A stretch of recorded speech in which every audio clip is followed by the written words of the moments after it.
For our continued reading of the Bible through the year 2024, a reading of the book of Numbers, chapters 13 through 15. And I'm reading in the English Standard Version of the Bible by Crossways Publishing, a division of Good News Publishing of Wheaton, Illinois, Numbers 13 through 15. The Lord spoke to Moses, saying, "Send men to spy out the land of Canaan, which I am giving to the people of Israel. From each tribe of their fathers you shall send a man, every one a chief among them." So Moses sent them from the wilderness of Paran according to the command of the Lord, all of them men who were heads of the people of Israel. And these were the names: from the tribe of Reuben, Shammua the son of Zaccur; from the tribe of Simeon, Shaphat the son of Hori; from the tribe of Judah, Caleb the son of Jephunneh; from the tribe of Issachar, Igal the son of Joseph; from the tribe of Ephraim, Hoshea the son of Nun; from the tribe of Benjamin, Palti the son of Raphu; from the tribe of Zebulun, Gediel the son of Sodi; from the tribe of Joseph, that is, from the tribe of Manasseh, Gadi the son of Susi; from the tribe of Dan, Amiel the son of Gamali; from the tribe of Asher, Sethur the son of Michael; from the tribe of Naphtali, Nabi the son of Vosi; from the tribe of Gad, Geuel the son of Maki. These were the names of the men whom Moses sent to spy out the land. And Moses called Hoshea the son of Nun Joshua. Moses sent them to spy out the land of Canaan, and said to them, "Go up into the Negev, and go up into the hill country, and see what the land is, and whether the people who dwell in it are strong or weak, whether they are few or many, and whether the land that they dwell in is good or bad, and whether the cities that they dwell in are camps or strongholds, and whether the land is rich or poor, and whether there are trees in it or not. Be of good courage, and bring some of the fruit of the land." Now the time was the season of the first ripe grapes. So they went up and spied out the land from the wilderness of Zin to Rehob near Lebo Hamath. They went up into the Negev and came to Hebron. Ahiman, Shishai, and Talmi, the descendants of Anak, were there. Hebron was built 7 years before Zoan in Egypt. And they came to the valley of Eshcol, and cut down from there a branch with a cluster of grapes, and they carried it on a pole between two of them. They also brought some pomegranates and figs. That place was called the Valley of Eshcol because of the cluster that the people of Israel cut down from there. At the end of 40 days they returned from spying out the land, and they came to Moses and Aaron, and to all the congregation of the people of Israel in the wilderness of Paran at Kadesh. They brought back word to them, and to all the congregation, and showed them the fruit of the land. And they told them, "We came to the land to which you sent us. It flows with milk and honey, and this is its fruit. However, the people who dwell in the land are strong, and the cities are fortified and very large. And besides, we saw the descendants of Anak there. The Amalekites dwell in the land of the Negev, the Hittites, the Jebusites, and the Amorites dwell in the hill country, and the Canaanites dwell by the sea and along the Jordan." But Caleb quieted the people before Moses and said, "Let us go up at once and occupy it, for we are well able to overcome it." Then the men who had gone up with him said, "We are not able to go up against the people, for they are stronger than we are." So they brought to the people of Israel a bad report of the land that they had spied out, saying, "The land through which we have gone to spy it out is a land that devours its inhabitants, and all the people that we saw in it are of great height.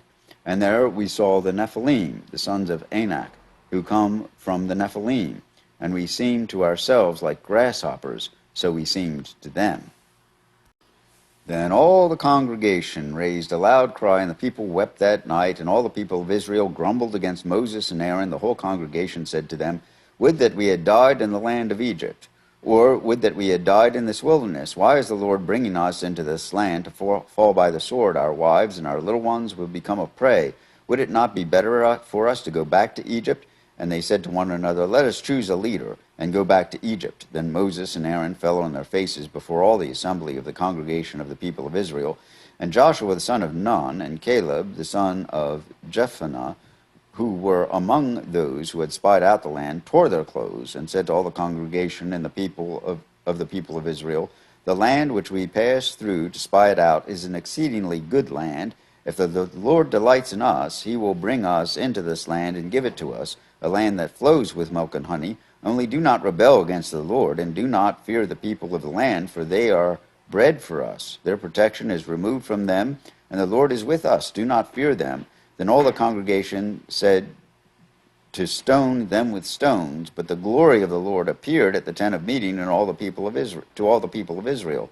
And the Lord said to Moses, "How long will this people despise me, and how long will they not believe in me?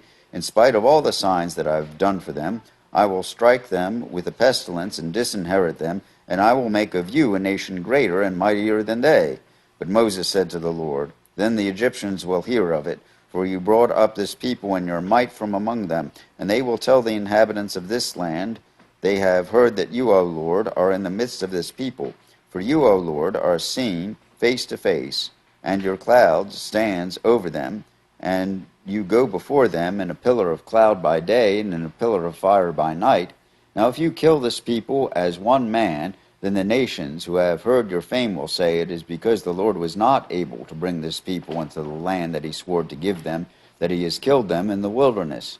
And now please let the power of the Lord be great as you have promised, saying, the Lord is slow to anger and abounding in steadfast love, forgiving iniquity and transgression, but he will by no means clear the guilty, visiting the iniquity of the fathers on the children to the third and fourth generation.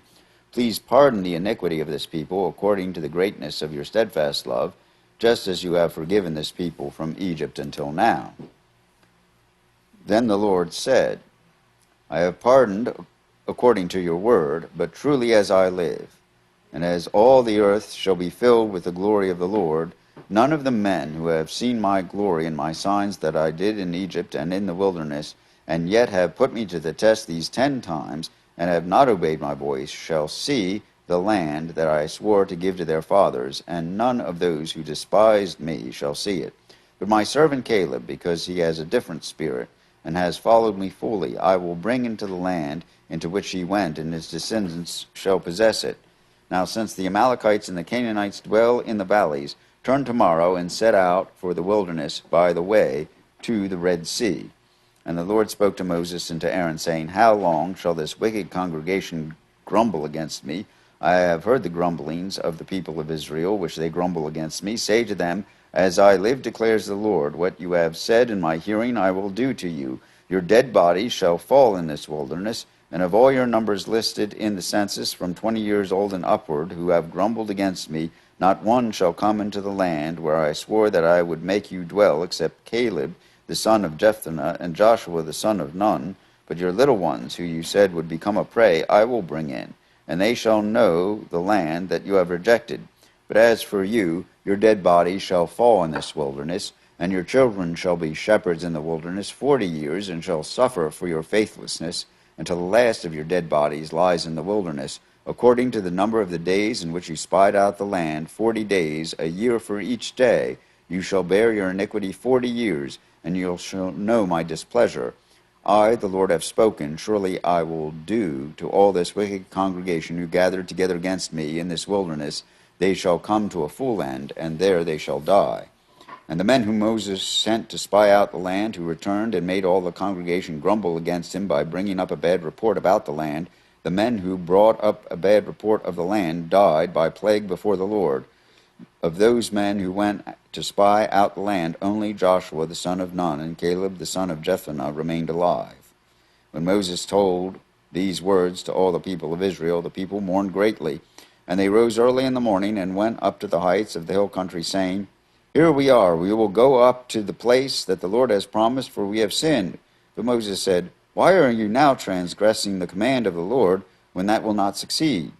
Do not go up, for the Lord is not among you, lest you be struck down before your enemies. For there the Amalekites and the Canaanites are facing you, and you shall fall by the sword, because you have turned back from following the Lord. The Lord will not be with you." But they presumed to go up to the heights of the hill country, although neither the ark of the covenant of the Lord nor Moses departed out of the camp. Then the Amalekites and the Canaanites who lived in that hill country came down and defeated them, and pursued them even to Hormah. The Lord spoke to Moses, saying, "Speak to the people of Israel, and say to them, when you come into the land you are to inhabit it, which I am giving you, and you offer to the Lord from the herd or from the flock a food offering or a burnt offering or a sacrifice to fulfill a vow, or as a freewill offering, or at your appointed feast to make a pleasing aroma to the Lord, then he who brings his offering shall offer to the Lord a grain offering, a tenth of an ephah of fine flour, mixed with a quarter of a hin of oil, and you shall offer with the burnt offering, or for the sacrifice, a quarter of a hin of wine for the drink offering for each lamb, or for a ram you shall offer for a grain offering 2/10 of an ephah of fine flour mixed with a third of a hin of oil, and for the drink offering you shall offer a third of a hin of wine, a pleasing aroma to the Lord. And when you offer a bull as a burnt offering or sacrifice to fulfill a vow, or for peace offerings to the Lord, then one shall offer with the bull a grain offering of 3/10 of an ephah of fine flour mixed with half a hin of oil, and you shall offer for the drink offering half a hin of wine as a food offering, a pleasing aroma to the Lord. Thus it shall be done for each bull or ram, or for each lamb or young goat, as many as you offer, so shall you do with each one as many as there are. Every native Israelite shall do these things in this way, an offering food offering with pleasing aroma to the Lord. And if a stranger sojourning with you, or anyone who is living permanently among you, and he wishes to offer a food offering with a pleasing aroma to the Lord, he shall do as you do. For the assembly there shall be one statute for you, and for the stranger who sojourns with you, a statute forever throughout your generations.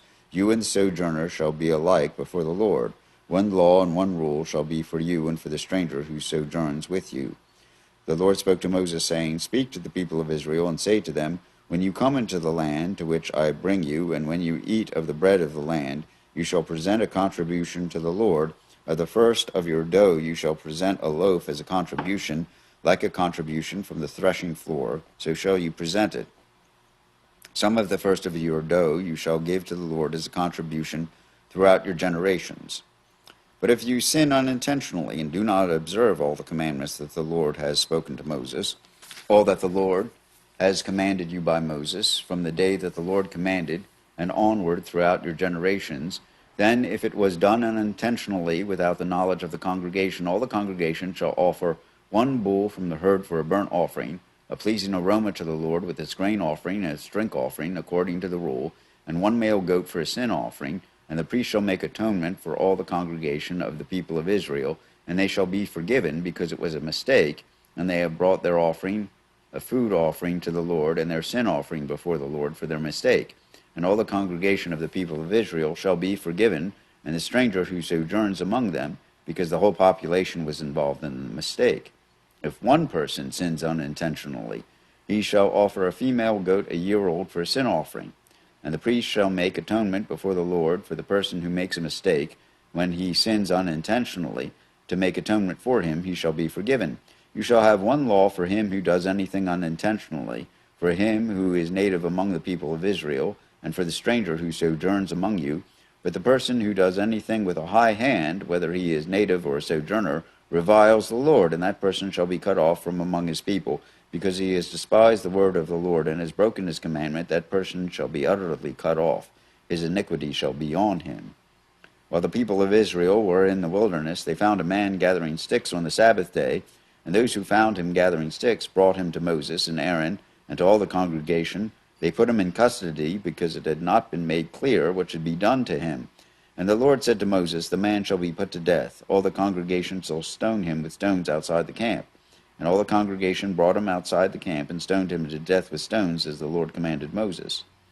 The Lord said to Moses, Speak to the people of Israel, and tell them to make tassels on the corners of their garments throughout their generations, and to put a cord of blue on the tassel of each corner. And it shall be a tassel for you to look at and remember all the commandments of the Lord, to do them, not to follow after your own heart and your own eyes, which you are inclined to whore after. So you shall remember and do all my commandments, and be holy to your God. I am the Lord your God, who brought you out of the land of Egypt to be your God. I am the Lord your God. Here ends the reading of Numbers, chapters 13 through 15, and these in the English Standard Version of the Bible by Crossways Publishing, a division of Good News Publishing of Wheaton, Illinois.